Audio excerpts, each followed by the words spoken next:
This is Democracy Now!, democracynow.org, The War and Peace Report. I'm Amy Goodman with Nermeen Sheikh. As we continue our coverage of the first year of Russia's invasion of Ukraine, we look at its impact on Africa, where many countries are facing spikes in fuel and food prices while already coping with ongoing conflicts as well as the climate crisis. This week, Russia, China, and South Africa are holding military exercises off the coast of South Africa. Our next guest is Kenyan writer, political analyst Nanjala Nyabola. She is joining us now from London. In September, she wrote a piece for Foreign Affairs headlined Africa's Ukraine Dilemma, Why the Continent is Caught Between Russia and the West. Welcome back to Democracy Now! It's great to have you with us again. Nanjala, why don't you talk about that, your thesis that Africa's caught between the West and Russia, and what that means, what Russia has done in Africa, and also the effect of the Ukraine war. Thanks for having me back, Amy. It's a multi-layered issue. First of all, I think it's always important to establish from the top that Africa is a large place. It's a complicated continent. And instead of there being one single response to Russia's invasion of Ukraine, there's actually been complications. There's actually been multiple responses to the war. There are countries that have actively come out in support of Russia and are engaging diplomatically and militarily for various reasons. You look at the Central African Republic, Libya, Mali, and these are countries whereby not only has there been a retreat of democracy, but there's actually been outright conflict for the last 10, 15 years. And it's created a leadership vacuum and a political vacuum that Russian militia, Russian paramilitary groups or militia groups like Wagner have been able to exploit. So these are mercenary groups that are providing military support and are basically holding up governments that are overseeing a state that has all but collapsed in everything but name. And this is really the countries that are providing the most diplomatic support or vocally coming out in favor of Russia in this crisis. And then there are countries like Sudan and Uganda and Zimbabwe, which have found themselves on the wrong side of political interventions, whether we're talking about sanctions against the military regime in Sudan, we're talking about sanctions against the regime in Zimbabwe. And sort of you get the sense that they're playing off Western countries and Russia against each other to try and get some kind of leeway, to try and get some kind of political room under a sanctions regime. I think perhaps the most complicated country on the continent is the South African case, because South Africa is not facing sanctions, doesn't really need the kind of political support that a country, say, like Zimbabwe or the Central African Republic might need.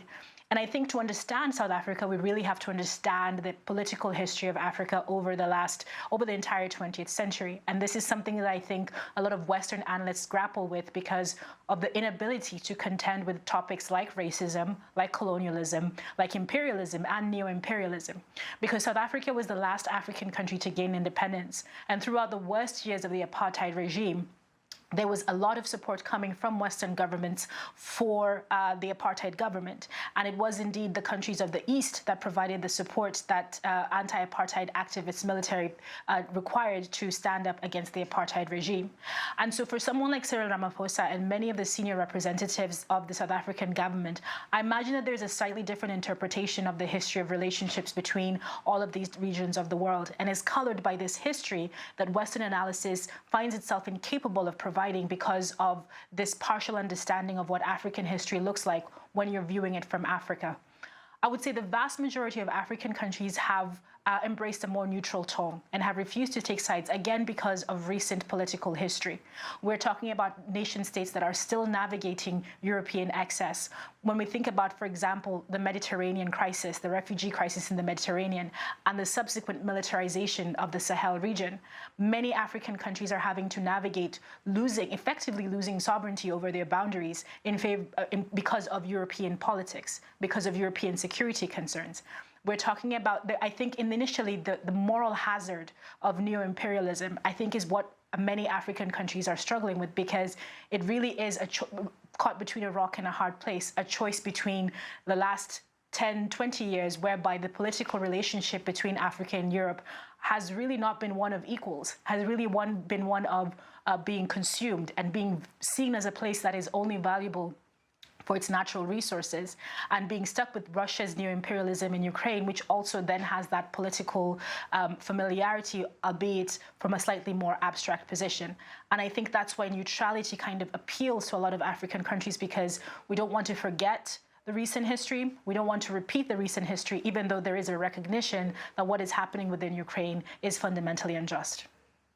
Nanjala, could you also, you talked about this also in your foreign affairs piece, if you could speak specifically, you've just spoken about South Africa and others, if you could speak also about Uganda more, and also Cameroon, that are both, in the case of Cameroon, France, and in the case of Uganda, the US, they have support from the US, but from the West, but also are receiving military equipment from Russia. If you could talk about that, Russia now being the largest exporter of military weapons to Africa. Again, it's a fracture that exists in many African societies between the citizens of the country and the governments that rule them. Both Uganda and Cameroon are run by governments, administrations that have serious human rights violations, have perpetrated serious human rights violations against their own people.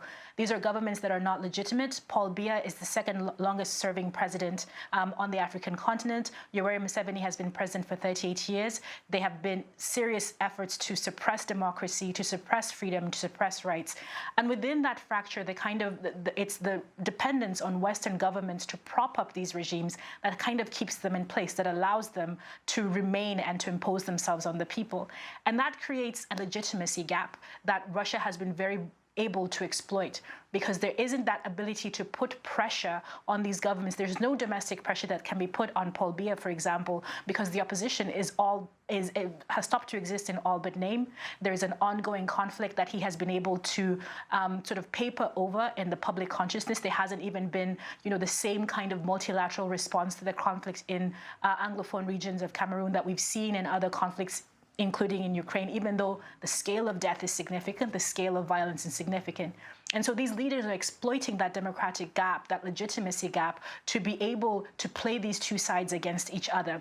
Uganda, for the longest time, was a favored country in the West, was a massive recipient of aid, and still is a massive recipient of aid, has participated in military training exercises with the United States as late as 2020. The United Kingdom provides a lot of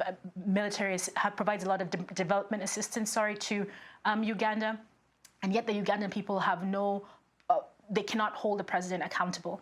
And so it's that democratic gap that makes it possible for these leaders to try and seek out ways to play off the Russia versus the West. Uganda purchasing arms to use against its own people and also to impose itself in the conflicts in the region.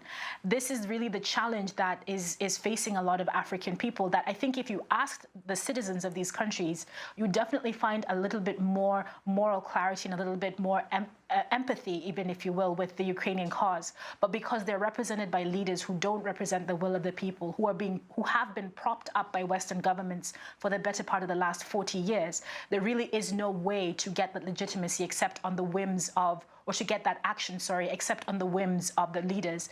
And right now it is about political survival of those individual leaders, rather than there being some larger moral cause that is being pursued here. It's really about surviving another 5 years, Biya surviving another 5 years, Museveni surviving another 5 years, another 10 years, and leaving their chosen successor in place. Seconds, Angela, but could you also say very quickly the impact of the war in terms of food prices, fuel, etc., across the continent? And we just have 20 seconds. This is really the biggest issue, because the war coming at a time when there was already climate crisis. In East Africa, we're going to see spiking food prices because of the climate crisis in Somalia. And this has been exacerbated by the fact that Ukraine, Russia, the largest grain exporters in the world, massive dependence also on food aid coming from the World Food Program, coming from Ukraine. And the loss of that leading to a spike in food prices, I think, is going to culminate in a very difficult year, particularly for East Africa, whereby the rains have failed for a 6th season, and we're facing unprecedented drought.